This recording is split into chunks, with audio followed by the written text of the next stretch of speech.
Abilidad for what? From taking the fucking money of the people? Nagtatabaan ng mga poke ng mga buhayang yan.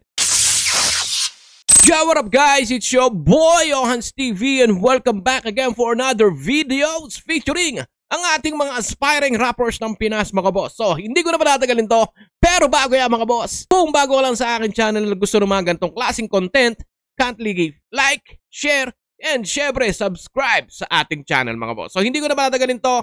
From the title, what the fuck? Here's Pat Basta. Let's go! Nadiskubre ang sira at pitak-pitak na bahagi ng isang flood control project sa Nabu. Itong kantan to ay para to sa ano, para sa sitwasyon ngayon sa Pinas, man. It's all about corruptions. Yo, pasukan mo na. Punturan Davao de Oro. Ang proyekto higit 2 taon pa lang nang maitayo pero sira na agad. Tagu-taguan, nasa na ba ang pondo sa kaban ng bayan? Nasa na ang proyektong para sa bahan? Nasa na nilimas na rin ng mga kawatan? Mamumulat ka na lang sa realidad saan tayong lahat ay parang nakabila. Mamumulat ka na lang sa realidad kung lahat tayo ay pila nakabilad. Panghayop pang mga nandito sa syudad, namamayag pag ang buhaya, iba ang abilidad. Tanginan yan. Namamayag pag ang buhaya, iba ang abilidad. Abilidad for what? From taking the fucking money of the people? Damn! Abilidad, sasakupin ang lahat, sila'y kahaman sa pera. Hati-hati sa pondo, pakapalan ng bulsa. Pati na ang mga mukha, wala na itong mga hiya. Men, alam nyo, napakaganda na mga gantong format, men. Alam nyo yun, na napakadali lang i-express ng feelings o ng pagkadismaya natin sa sitwasyon sa pamamagitan ng musika.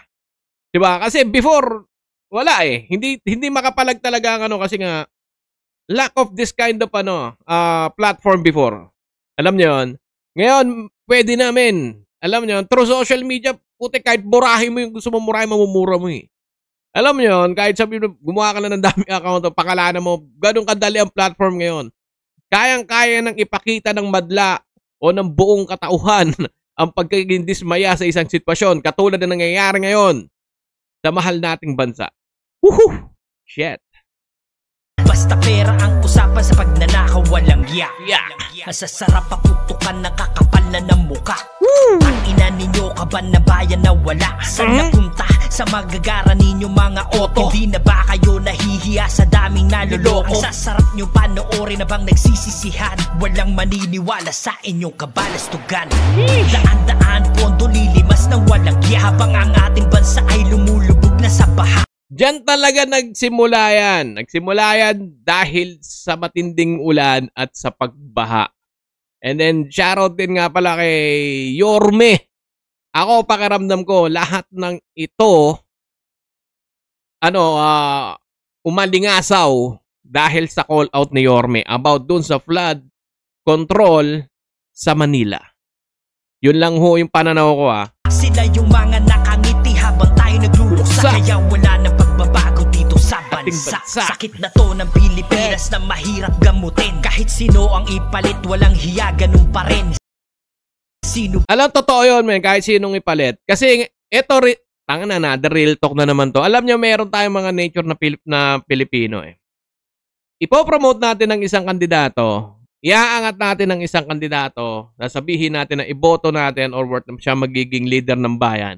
And all of a sudden, man, kapag may nagawa siyang katarantaduhan, ibababa natin. Kasi nga, we're looking for the good leader na talagang makaka-solve ng anuman ng problema ng Pilipinas. Kaya lang tayong mga Pilipino kasi, meron tayong mga nakagisna na bumibilib lang tayo sa umpisa. Diba? Ang sinasabi natin is, hindi ko sinasabi na may pinapanigan ng format. Ito ay aking pananaw lang sa meron ng mga pag-iisip ang Pinoy. Yun, parang sa 10 out of 10 na ginawa mo kabutihan, kapag yan may nagawa kang isa, the rest, makakalimutan nila. Kasi nga, sa isang ginawa mo, bubura sa lahat ng kabutihan na ginawa mo. Ang yung binoto dungis lang ba sa kamay mo? Pag sila malinis ang mga kamay, magnakaw sa pondo. Yeah. Yo. Real shit.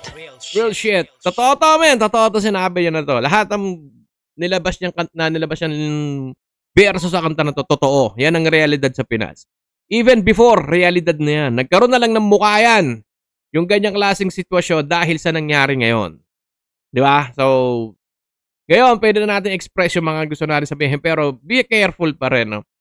Huwag tayong maniniwala sa mga sabi-sabi. We should go to the legit platform o legit sa legit na tao or what talagang bago tayo magsalita. Kasi mas mahirap kasi yung salita tayo ng salita tapos wala pala tayong info na hindi pala ganun. So, yun lang mga boss. So, napakaganda ng kanta na to.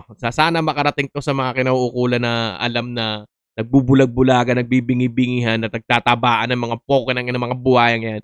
Men, para sa inyo to. So, yun lang mga boss. Maraming salamat sa pagsama sa for other videos featuring ang ating mga aspiring rappers ng Pinas, mga boss. So, ito nga pala ang What the F o tuloy na natin tong What the Fuck with Pat Masta. Johans TV. Till next time, peace out. Ra!